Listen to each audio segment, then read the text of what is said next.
Hey guys, do this new video. Hi. Temporary set as I'm currently remodeling the basement, and I figured we will do a video here. Here are my minis and just a small set I just made it quick. What is the show about? I figured I'm gonna call it Tales from the Basement because sorry if I have sinuses. This is gonna be just low raw footage kind of stuff because I'm doing it just like an old show called Counter Monkey, which was done by Booney, aka Noel Antweiler, but it was mostly just him retelling tales of old tabletop RPG games and D&D games. And I figured I wanted to do something like that where I can DM tips and stories and all just like that without sounding like XP to level 3 or I'm trying to go Savage Happy, I guess would be another 20. Um, but also I want to do kind of like that Colville stuff as well, where I talk about stuff.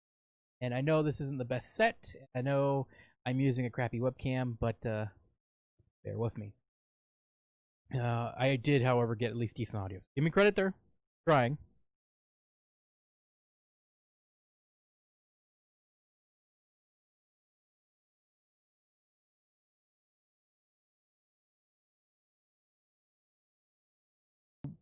Remodeling the basement, and I figured we will do a video here.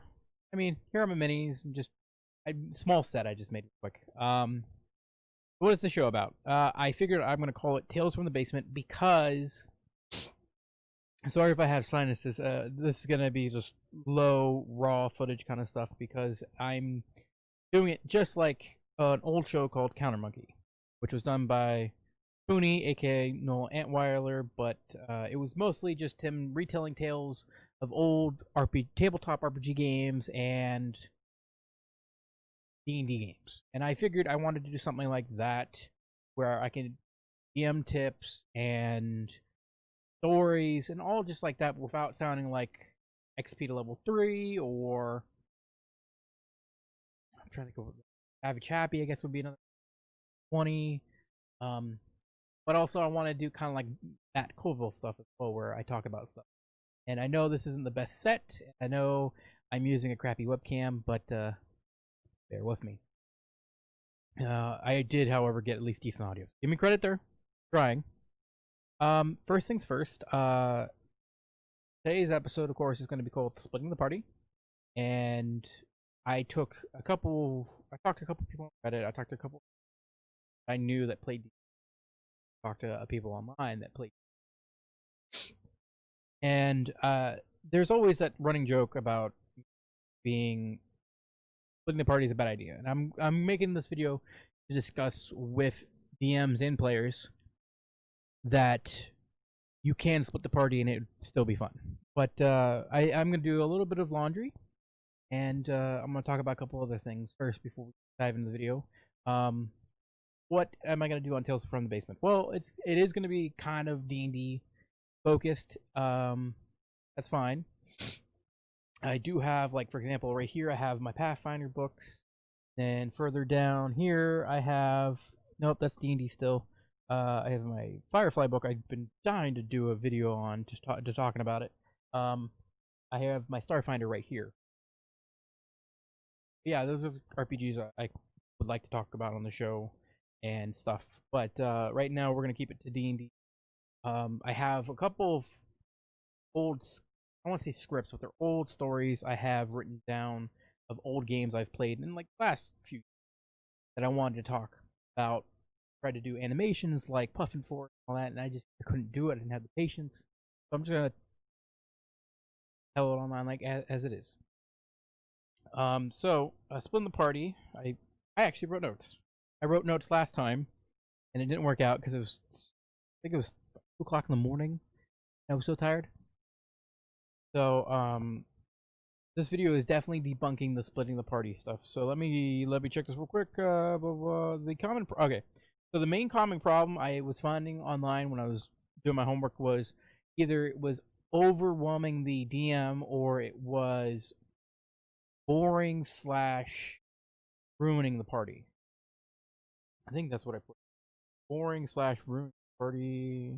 Yeah. So a couple tips I have for it though, basically broken down into examples and encounter styles on how to approach the situation. So I'm gonna skip through my notes real quick. I'm trying to make this video somewhat short too, get to the nitty gritty of all stuff. I know YouTube don't like long videos, and I know Counter Monkey had a lot of long.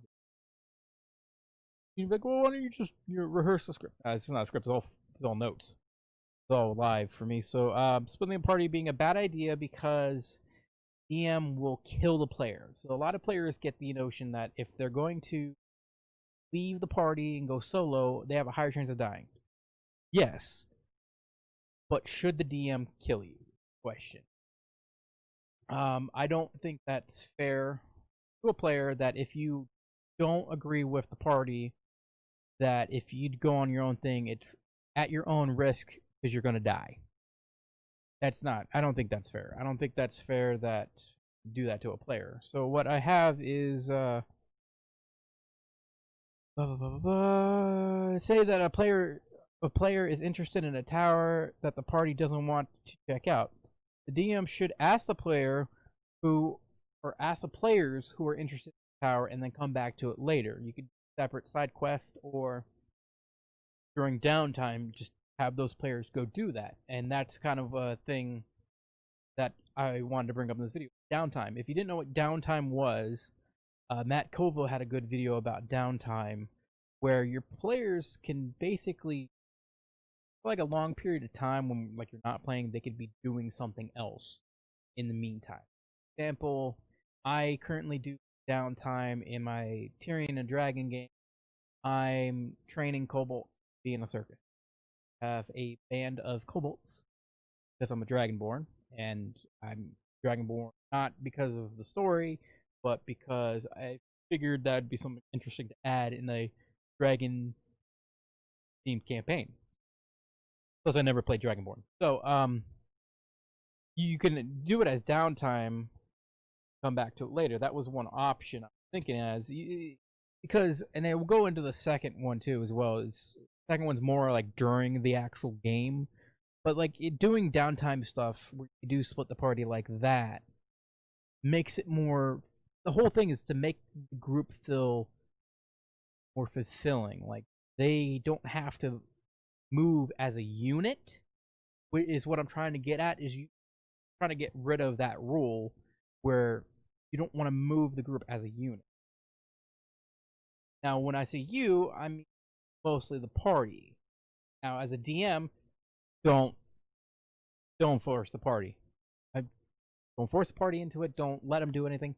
It's their game. If you want to have your paladin really wants to talk to their god, go on a side quest, get more divine with their god, talk about it, do it for downtime. Not in a dungeon because or you want him to, because it would make sense in a narrative type story because you're writing the campaign like it's a book. I tried my best to describe a kind of a douchey DM thing. Or like there was a one horror story where the character was forced from being a really good paladin to an Oathbreaker paladin just so that he can pick up like one level of warlock because the DM said so. Like examples like that. That's what I'm trying to get at. Is don't do that stuff. Because the players, of course, are gonna get pissed and leave. All right.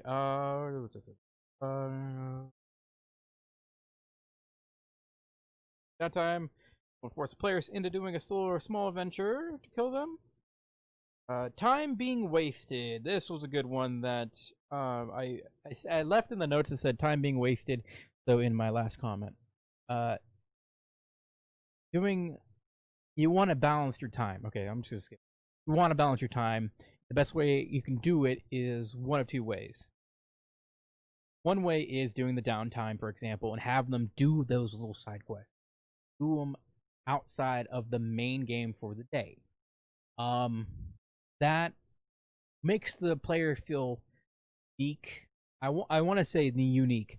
but they want to feel special. They don't want to feel like, okay, I'm just a paladin. No, they want to feel like their character.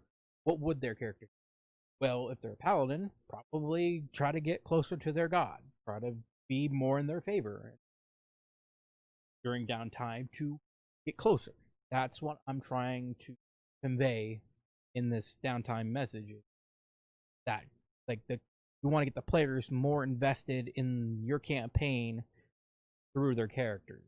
And the downtime is a good way to get them invested in a certain way, but you don't want to use downtime to essentially give them like magic items or new skills or something like that. You could do that if you wanted to, but like I know, for example, in the Tyrion Dragons game, I'm trying to learn how to be a chef, and I have to at least read a cookbook for about, I think it's like a total of like 72 hours, but I can only dedicate so many hours a day to it, and that's per session. So that's in between sessions, like while we're traveling from like Waterdeep to a location, I can read it in the back of the cart while we're traveling, or while we're staying at Waterdeep, I could read it until next section. That's how we're balancing out, but I'm only getting X amount of time for that. If you wanted to do something like that, that's up to your discretion as a DM, but to me, tomato. All right, what else is there? You can either have the player stay like early. Sorry, you can have them come in early next session and do the side quest kind of mission, like for the tower, or have them stay a little bit after and have those players. Later on in the second part of the example, because I'm about to step into the first one, I do break it down a little bit more on what to do with splitting the party in the sense of a narrative perspective. But if this next part, there was a warning on this part. If this next part, though, for example 1, is too much for you to handle, then don't do it. I can do it for many reasons, and one of them being I kind of modded some adventure rules for this to help you understand how to do it. And I can do it, but I have to be under like a time crunch. Like, for example, like Adventurers League, we only have like 4 hours, or I'm at a convention and I only have 4 hours, 2 hours maybe, and the party wants to split themselves. And I would have a set rule for this. This would be this isn't really my house rule, I want to say, because I wouldn't do this at my house. Because at my house, you're looking at like 6-hour, 10-hour games that people literally say they do, or 24 hours because people are crazy. But I highly recommend, if you can't micromanage and multitask, don't do it. If you can, here's how I kind of do it. I haven't fully tried it, but I like to called rapid rolling that I came up in the notes. But that's only because we'll be like, when I run my Adventurers League games, which is a whole separate freaking video. Apologize.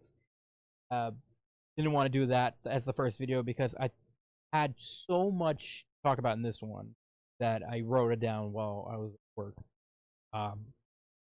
But we would get into an encounter, but our shop would close at a certain time, and we needed to get our stuff and get out.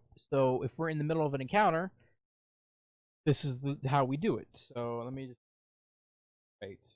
Example 1 is the Crossroads, for example. But the encounter we're doing is big monster, and we'll be discussing how we're going to break down this big monster. I think I say dragon in the notes constantly. I default to dragon for some stupid reason. If your party splits and half of them are fighting a dragon, that's not fair. But I'm just saying as a big monster.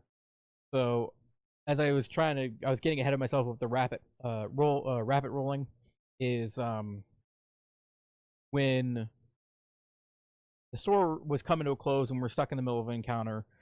In Adventurers League, they kind of teach players that you can roll. Sorry, it's a little thundery outside right now. You can roll your hit and damage die at the same time. Now, I have in my notes, if it's like a regular sword and it does like a 1d6 for damage, I don't really. I know someone's gonna be like, "Oh, yeah, sure, don't do that." I'm just saying, for example, if it's one die and you're D20, then you put them both in your hand and you roll them on the table. If you miss, you move to the next player, and that's how they teach you in Adventures League, because they're on so much short time that just sitting there going, "Okay, I hit. Okay, I do 36 points of damage. I'm going in for my second attack." No, you. Okay, first attack. Okay, I miss. Extra attack. I hit and I do 6 points of damage. Done. Moving on to the next player. That is kind of how you want to do it, but I'm going to break it down a little bit more and explain. So we're going to go through the first example, and when they get close to talking about how to juggle two groups at the same time during the encounter, we'll discuss it. So you come to a fork at the road. You have, let's say, you as DM, you know where the left path goes, but you also know the rest of the party wants to go to the right, which large boss encounter or dragon in a sense, because let's just keep going with the thing. So let's say your rogue, for example, wants to go to the left while everyone else goes to the right. So he's on his own. You have him sit at the table. He cannot interact with the other group, so he can't be like, "Oh, hey," no, that's metagaming. So while he's going the left side, if you really didn't have anything interesting there, you can make it somewhat interesting for him if you choose, or you can just kind of put him back on the same path. Hear me out.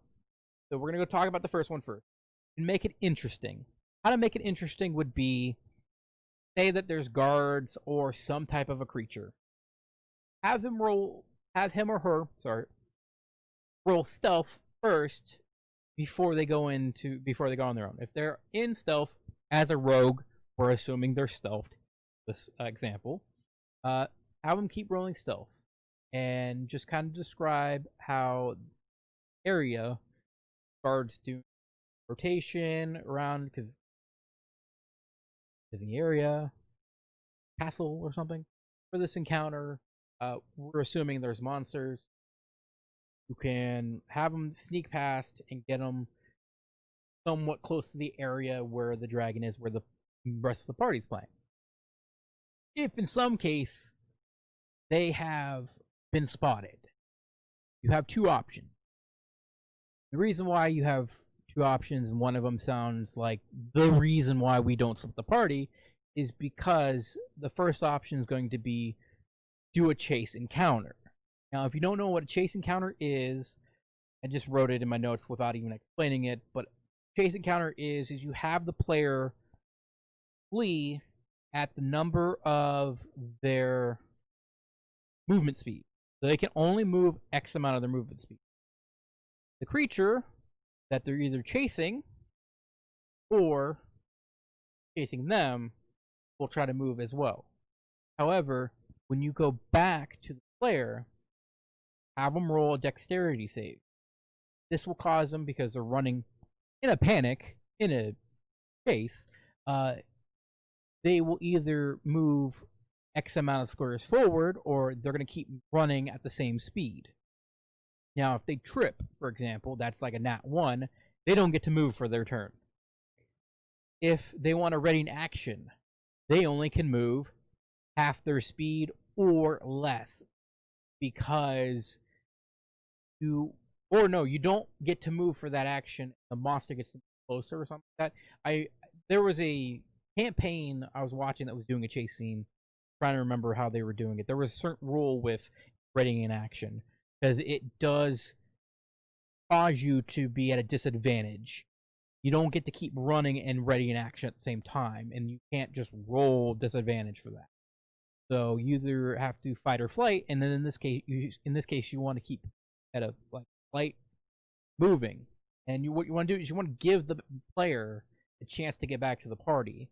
Now, if they're like halfway across, let's say halfway across the table, Lordy B, if you get the player solo halfway across the table and you're doing this chase,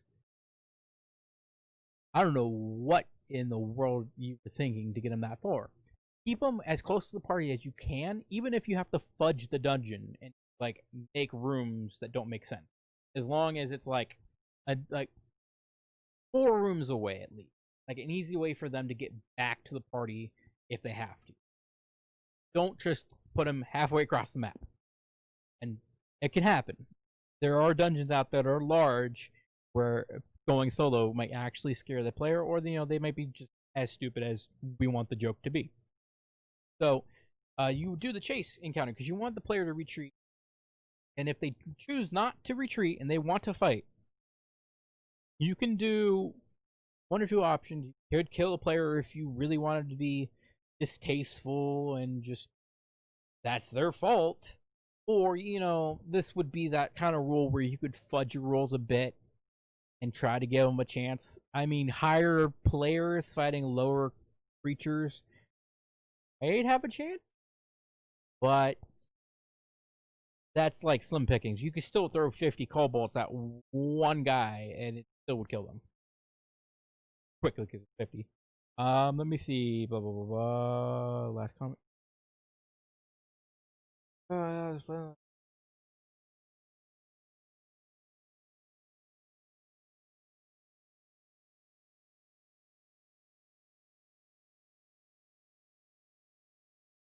Yeah, if you kill the guards or try to slay a dragon by yourself, it's highly unlikely that you'll survive.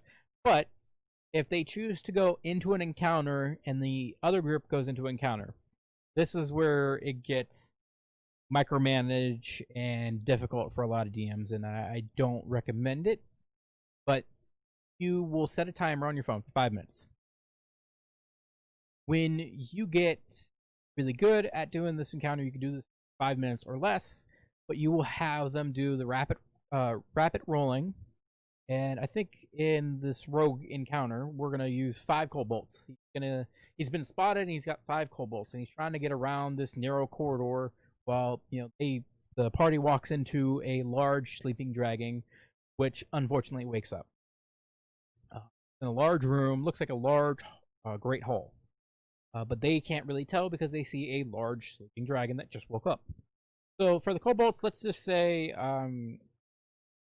you don't want to have, especially with like a group. Let's say like you have 3 players with that rogue, for example. Just for this small micro example, you don't want to have it going. Okay, Cobalt 1 attacks player 1, Cobalt 2 attacks player 2, Cobalt 3 attacks player 3, and you don't want to have it where it's Cobalt 1 attacks player 1, Cobalt 2 attacks player 1, Cobalt 3 attacks player 1. You'll get into a rhythm of just shuffling the order. The players will know who's going first. For example, if from initiative, like, okay, so player 1 and 2 will go first, and then Cobalt 1 will go first. They'll know that order. That is fine. Don't let them know that Cobalt 1 is going to stab 2, and the next turn is going to stab player 3. Don't do that. For example, do like Cobalt 2 stabs player 2, then the next turn stabs player 1, then stabs player 2, then stabs player 3. Then keep like find a way where you're not targeting one specific player and you're not doing it a pattern where it becomes repetitive boringness to the players. Because they'll know and they'll be like, okay, well, he's going to attack me, so I'm going to keep hitting him. Then I'll move on to the next guy.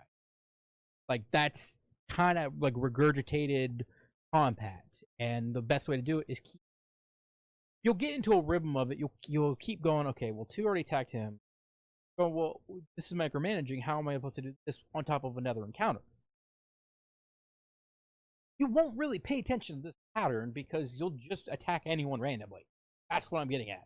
Just don't be like, okay, well, I'm going to keep attacking him because I have 5 minutes and I have to get back to the other one. Now, on the player side, you need to, because it's so common that a player, new people get an excuse. New people get an excuse. It's fine. Give them pre-made. They'll be fine. But if you know how to freaking play this game, don't come to a game and just go, okay, how much does a spell do, damage wise? What does magic missile do? How do you not Okay, so I'm good. I'm good. Like, how do you not? How do you not know magic missile? That's the problem. So like, you don't have to like get mad at them for not knowing a spell, but have them read ahead of time. Have them fully committed on what they're going to do. Now, this one always trying not to swear. Trying. This one always makes me upset, especially at certain tables, and we're doing like rapid rolling. The player commits to a spell or commits to an action that they know, and then immediately after their turn, they want to switch it out. They want to do something else. No, you're done. Moving on. You regret your choice. You get nothing. You are done. You've decided you're going to stab with your sword, and you forgot your bardic inspiration, for example, because it's a bonus action. Everybody forgets to do something on their bonus action, but using that, for example, just have your players know what they're doing ahead of time. They can discuss amongst themselves when you're on the other table what they could be doing. For example, if you have a monster that is resistant to something and they can't figure it out, and they want to metagame a bit, want to let them do that? Fine. But make sure they know ahead of time that if they do metagaming, for example, if they're fighting a troll and it's immune to fire, and immediately you turn around and the player immediately is just like, okay, I'm gonna light my bow on fire, or light something on fire, and I'm gonna attack this thing. Okay, why? Because you're you have a high chance of damaging your items if you like they did lighting his bow on fire. Okay, I'll give you that one because I said that real quick. But if they know, like in the cases like that where they know the creature's resistant to fire, you can call them out on metagaming a bit if they like turned around and then they were like, yeah, this thing's immune to fire. Yeah, if they're trying to like get around your encounter like that, you can do that and call them out for it. But what I'm trying to get at is if they want to set up like a combo where you want to do spend a bonus action or spend an action and a bonus action to pull out like oil, throw it on the creature.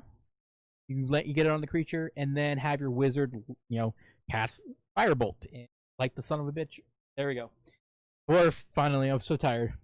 Light him on fire so he can get like fire damage. That's something you can have your players discuss. Is have them do that. Now, you as a DM, having the timer go for about 5 minutes, or focus to a table for a bit, and you right back. Have the players basically they're like cogs in the machine. They're just going. You don't have to really like do mental gymnastics as I'm making it seem, because the players will be doing most of the gymnastics. You're just puppeting the monsters, keeping track of the HP of the monsters while you're doing this. They're telling the story. You kind of don't have to stress out as much as you would think on this. And a lot of DMs just don't want to do it. And I hate to say it, but you miss out on so much opportunities because again, this goes on to the second example, but like you split the party and the group comes back. Well, they can be like, well, we fought like the undead over here. What about you guys? Oh, we fought lizard folk. How the heck did you guys fight them? Oh, well, we did this. And it's like, well, how did we end up fighting the undead then? Because if we did this, we end up finding this stuff. And you kind of have that feeling that because Group A missed out what Group B did, they can tell completely different stories, but still come to the conclusion that there's some type of undead lizard folk kind of thing going on. And they kind of get a little bit more interested. Like, oh, you fought that when you went that way? That's very weird. Now there's there's going to be like a campaign out there. It's like, yeah, well, lizard folk and zombies. So, you shouldn't really like stress out on it as much. But when it comes to rapid rolling, don't have your players, for example, I forget what it's either a spell or it's like a weapon that does like a crap ton of damage. Like, for this example, we're gonna use 66s.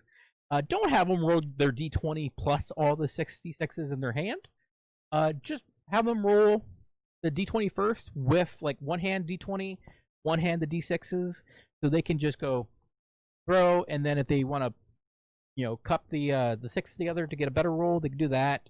Or they can just, the moment they let go of the 20, grab the d6s, or once it's confirmed that they're hitting, they can grab the d6s. Like, just don't have them have a pile of dice in their hands. You, on the other hand, I know you have a lot of dice, so don't do that. I know it.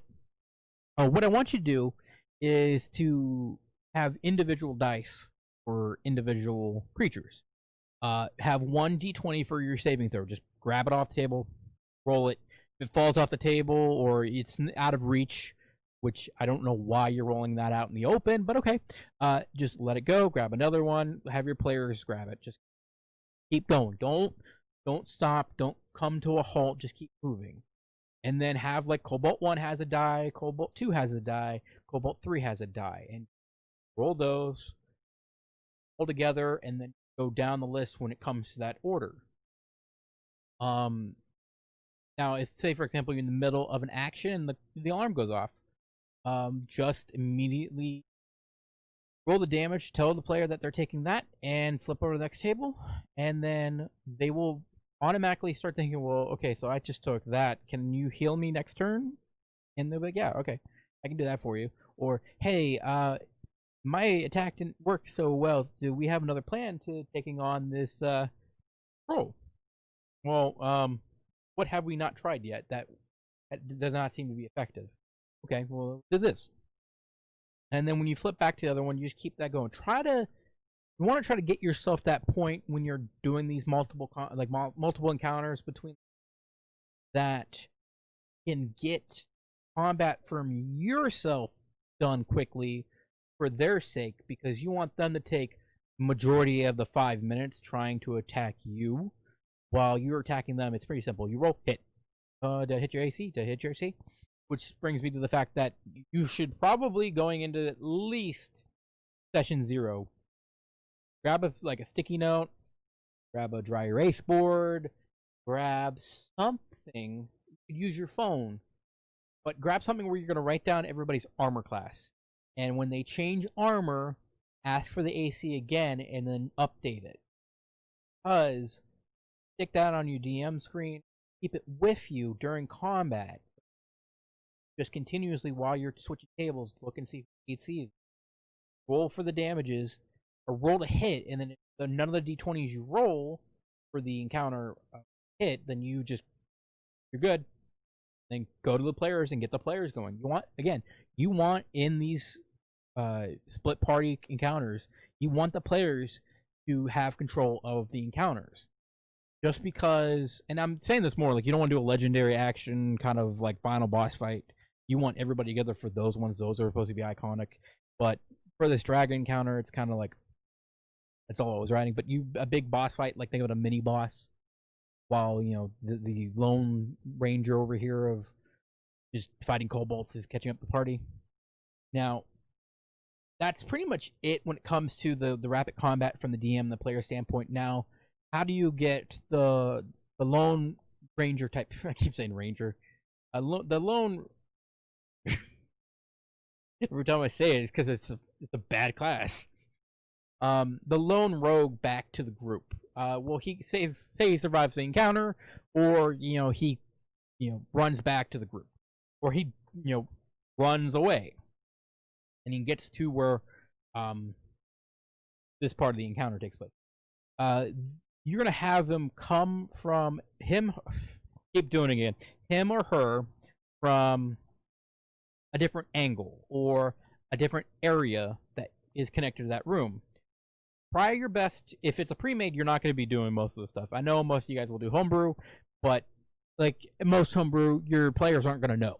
So you could find a way to get them there. And in this case, like I said, this dragon is sleeping in like a great hall kind of a thing.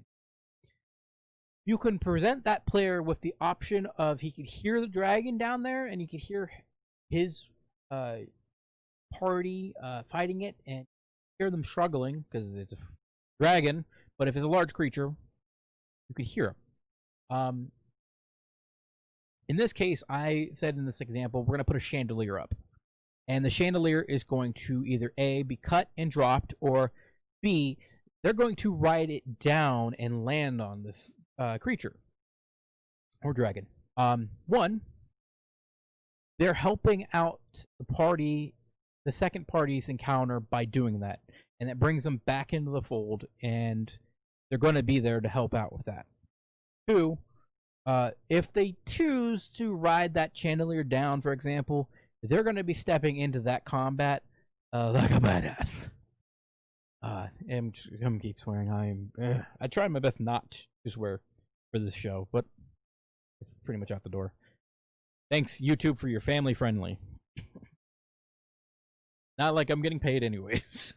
All right. But like that's kind of a way to have the player feel, especially if they're writing it down, to feel special, feel unique, because they chose to not follow the group and they came back to see the party is in distress, and they figured out by setting key hints like the chandelier's kind of like wrapped to the wall near you. You can do these options. Choose just watch from afar because you're mean or useless to the party because you're a lone wolf. Thinking rogues. But yeah, like that would be a way to make the player feel unique and special to the group instead of just feeling like, okay, you're a rogue. You're a fighter. You're a paladin. Oh, dude, a rogue did all this cool stuff. Like, dude, where did you go? Oh, I found a couple kobolds. Found some treasure. Didn't think you guys would be fighting a dragon. But you get my point in example one. And I know this video is going on long, but I am trying my best to sum up and give more detail than my notes. Second one I like to call is the mystery group, or Mystery Inc. This is your Scooby-Doo type of splitting the party, where the party decides to split the party. This usually happens in a dungeon, but here I set up the scenario of it's a creepy castle. It's getting late, and the party wants to take a long rest. But both parties want to do something else that they are not agreeing on. For example, Group A wants to go investigate the master bedroom and see what they can find in there, since it's on the other side of the castle. Group B wants to go into the garden because they think that there's some evil entity there, or something that is causing this disturbance at this castle that's making it haunted and creepy. So, we're gonna go with option one first and say, let's say Group A wants to go to bed, but B wants to go do that encounter. I know a lot of the times in that case, the DM will just go, okay, everybody gets a long rest, and we're gonna go strictly to the garden next because you guys wanted to go to the garden. Move the whole party. Or the party will just skip the long rest. If nothing really has happened, they'll just skip the long rest and they'll go like immediately. Like say it's like late at night and they go to the garden. You're just and I see a lot. You just move the party. But what if you wanted to split the party? Literally, you can ask. Both groups in this case. So say, for example, this long rest is coming to an end of a session. This is how this would really work. In the other one, it's more, Adventurers League. Oh, wow, I'm forgetting it off the top of my head. Conventions, such when, like, randomly that happens, I would catalog example one as your option, how to get them back in the fray. This is more, you want to make it more personal and still get like encounters in your long campaign. So say, for example, your campaign is in that mansion and it's creepy haunty, and the party can't decide what they want to do.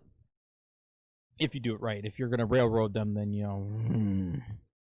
do it right. Don't force.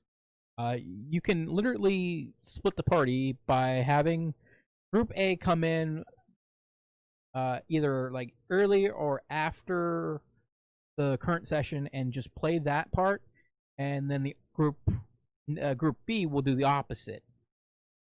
Or if you really are strapped for time, like you guys don't want to do like a late game and you only do X amount of time for it, have Group A come in 1 week or one session, and then group B come in the next session.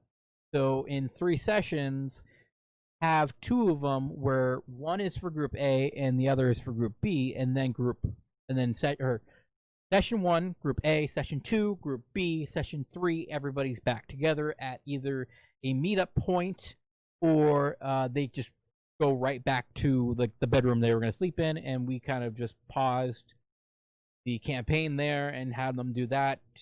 And a couple hours pass, they come back to that room, they meet back up like nothing happened. And I don't want to say like nothing happened, meaning what they did not benefit or help the story in whatsoever, but more of like if they decided not to do anything, that the options would still be there from where they were standing at that point in time. So what I'm saying is pause group action at like the bedroom, for example, and just pause that and have them both meet up right where they're at, or have discuss with the party. Where do you guys want to have like a meetup spot in the castle that you guys will, like, in a few hours after doing these 2 separate quests, can meet up there and then discuss what was, because your goal is, and you want to talk with your players about it if you choose to do this. Don't have group A talk to group B about stuff. Keep it low key, keep it quiet, because it will intrigue your players more, and I think your players will respect your wishes a bit by doing that. Because literally, if you could wait 2 sessions, group A, for example, can wait 2 sessions to find out what happened at group B's game, and B can wait 1 session to find out what happened at A's game, or technically 2 if you count their session. Anyway, I digress. They'll feel more invested in the campaign, I think, because you are spreading the resources thin, but not thin to the point where you're stressing yourself out because you're taking them on 2 separate encounters. And if I don't want to say, like, in this scenario, they're both balanced. Like, say we have, like, the paladin, the rogue, and a druid, and then they go to group A, they go to the master bedroom, and then you have a ranger and an artificer and a cleric going to the garden. You have your, and mostly, especially in 5th edition, you have your DPSs, you have your healers, you have your tanks. Everybody has multi-classing options to have DPS role, or they could be double DPS, or a tank plus DPS, or a tank healer, or a DPS healer, or a healer type character. Like, I had an artificer who was literally DPS who had healing spells, because the artificer class has healing spells. So I took up the mantle of being dual DPS and healer. So what I'm saying is, it's not impossible for your players to go into an encounter and not be covered, covering their bases. Now, in that case, that was a party of 6. Let's say we'll go back to having the one player going alone. In the sense of them going alone, you kind of want to tool the encounters like you did with the kobolds. You want to tool the encounter so you don't try to slaughter them. I'm not saying you should fudge rolls for this player, or you should lower the enemy's HP, but don't throw as many enemies at him or her that would slip my tongue. That would be devastating. Kind of balance it out for that encounter.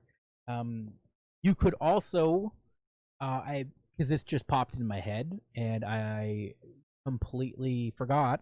You could have a sidekick. In some encounters, they can go to town. They could pay for a sidekick. You could just take that one person and go, or I want to say in the middle of the dungeon again, like the first example. But in this sense, if like one player wanted to go to the garden, you could have groundskeeper Willie. I know that sounds so stupid, but have like a NPC groundskeeper Willie as an NPC that they might know, who might be close nearby the grounds. Maybe the garden is like right outside the edge of the castle. Not like one of those ones like Winterfell where it's like all blocked in. like a big giant Hogwarts castle, like Hagrid. Let's say like they go to Hagrid before they go into the garden. How about that? Hagrid's got a little hut outside, the castle. Just have them go talk to him, pick up that NPC. They go. Well, there solves your problem there. So, but then if so, you would just use, I don't want to say a commoner thing, but there are sidekick stuff coming out now. New book that's coming out in November. Get the Essentials Kit, and they have like default adventurers you can use that are sidekicks. You can look up online. I think people make custom ones. You can find a sidekick really easy to help that party member out if they're going solo. But in this case, we're gonna split the party up, and let's continue on with the story.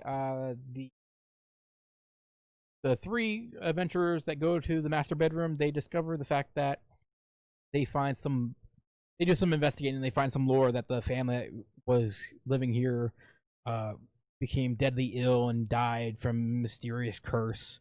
And then they are attacked by like some type of a spirit, or don't want to have like combat for them, and you want to keep the lore bus going, then you can just have them do expedition dumping and all that. Have them talk to the dead family as they come back as ghosts, and give them like, well, we think it's someone related to like the not the groundskeeper. God, Lord, be the groundskeeper, the one that murdered them. Like, have them be like the butler or something. The butler did it or something. Like, that gives them evidence to distrust the butler. I'm thinking this off the top of my head, but I'm using this for the example. Is like, have them think that way, where you give them clues to more of the lore of what's going on, or give them more stuff that's going on that's going to keep them invested into the campaign. Going, okay, so then why did the people that own this castle before die? And they're saying they died from a mysterious curse. Well, how did this happen? Go back to the meetup group, or go back to the bedroom and just kind of think on that. You could spend roughly 30 minutes to an hour just on that alone. I'm just putting that out there. But the other one that gets the encounter will be B. B will go into the garden and either be attacked by, let's say, blights or hangman tree. They have that type of an encounter. They kind of go in, they suspiciously felt there was something evil present here, and they break out into encounter. Have them kill, like, players. Let's say the hangman tree will be probably the only, like, say just the hangman tree attacking them. Should be able to at least do a decent amount of damage. Or if it's just the blights, just have like a few of them show up, maybe 3, 5, because I forget their HP off the top of my head, but have the encounter feel not intense, but feel like they knew there was something there. They had that feeling. They went in, and it's been proven to them that there's something up in this castle. So that's what I'm trying to get at with the Mystery Gang example. Which is basically, Fred, Velma, Daphne split up, do their own thing. Shaggy and Scooby do their own thing. Let me get to the all thing, because I really still remember doing. Oh, and the one with the rapid encounters. The moment, or the both encounters going at the same time. The moment the group that takes that kills the thing first, have them take a break. Have them, like, if you want to go get water with food real quick, have them take like a quick break while you wrap up the other group's game, so that they're not sitting there waiting for you to be done with the other group, or have the group. Like, say they let's go back to it. Let's say the players defeat the dragon before that rogue shows back up. Never fear. Just have those players kind of looting the dragon or just looking around the room, but after that encounter, like, have them take a break and then get the rogue to get back into that room. Then, like, have him, like, yeah, he kind of took a ride down on the chandelier and landed on the dragon, didn't hurt the other players, but he noticed that the party killed a dragon, and he should be a little bit upset that he missed out on the fun. That's what I was on that note. I know this is the first episode, and I'm just I don't want to say lazy, but I've been super busy and super tired. Really wanted to make more videos, and but for the moment, skipping the ace, yada yada, fighting ghosts, finding out what happens, yada, harassed by blights, yada yada yada. Okay. You break the party up and okay. Choose to you can let them choose between what they want to do. Don't force the players into doing stuff because you have that encounter in the garden. You want them to really go fight the hangman tree and the blights or whatever. As a group, don't force them to go. Let them go on their own. If they they want to go, they'll go when they want to. Or you can just keep hinting that there seems to be something, especially if you put a magical item that they're going to need later in there. You can keep hinting, like you can hear like stuff coming from the garden outside, like loud, like roar or something. That's something that would I don't want to antagonize, interest them, intrigues them. There we go. Into that encounter. Like there's ways for you to persuade them through action, not by force. I'm trying to get at. So that's one of the final things I wanted to remind on these notes.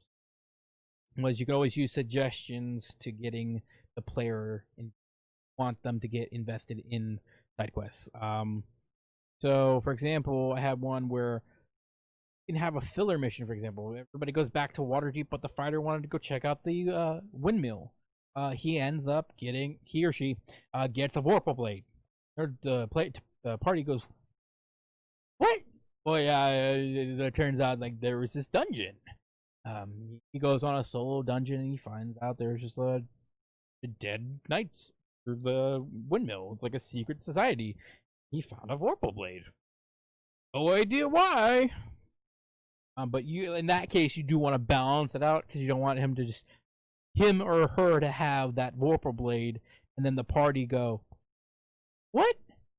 You could tell the players up front, you know, there is a chance that better items if you downtime stuff, but you really have to, like, again, that's to your own discretion. But in this example, having the player go off on their own only to get a better reward kind of shows like letting them be an individual. That's the whole point of this video. You're giving the players a chance to be an individual versus being part of a cog in the machine of being a party, where you have a specific role and this is what you do. No adventuring.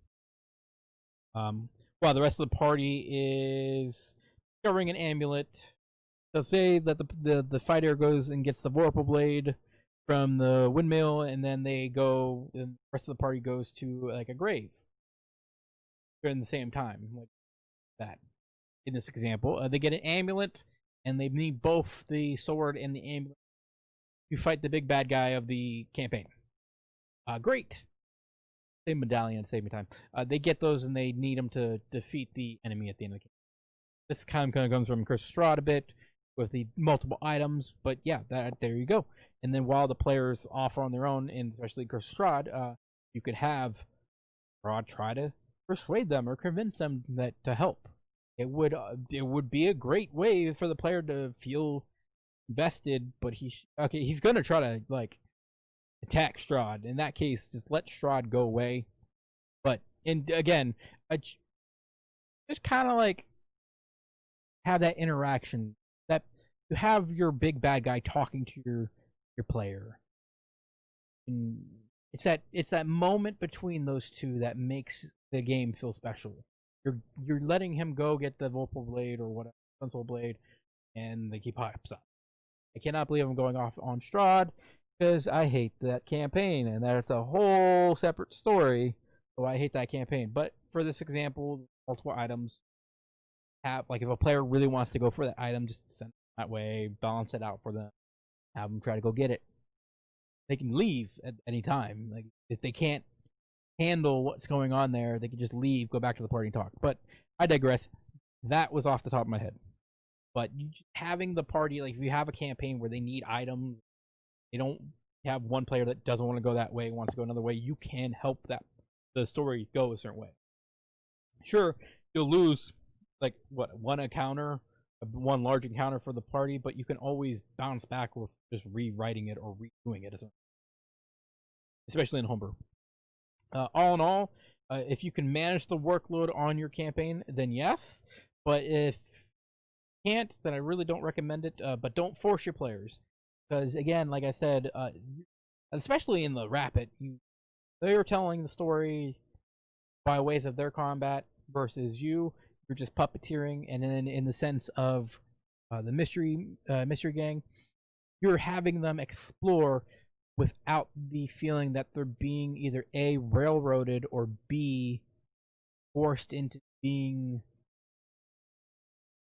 kind of railroaded or not an individual. Because they don't have to really follow a certain path. They can do whatever they want, present it a certain way. If you give them downtime, I'm wrapping this up after this, give them downtime, that will make them even feel unique and special in their own way, because they were able to do certain things by themselves without a party to help them. So that's what I want to get away with. But I'm going to end the video here. That's going to be our first video. I'm not going to do as much editing on this. I'll probably just cut the opening up because I stumbled more of my words there, where I got more confident just doing this. But like I said, this is a temporary set. That's why it's nothing really cool or spectacular. I might even switch the cameras out. I haven't figured that out yet. But anyways, hit the like button, hit the subscribe button, and you guys can keep the discussion going in the comments about splitting the party, whether you like it or not. Thank you for clicking on the video, and I will see you guys in the next. Bye.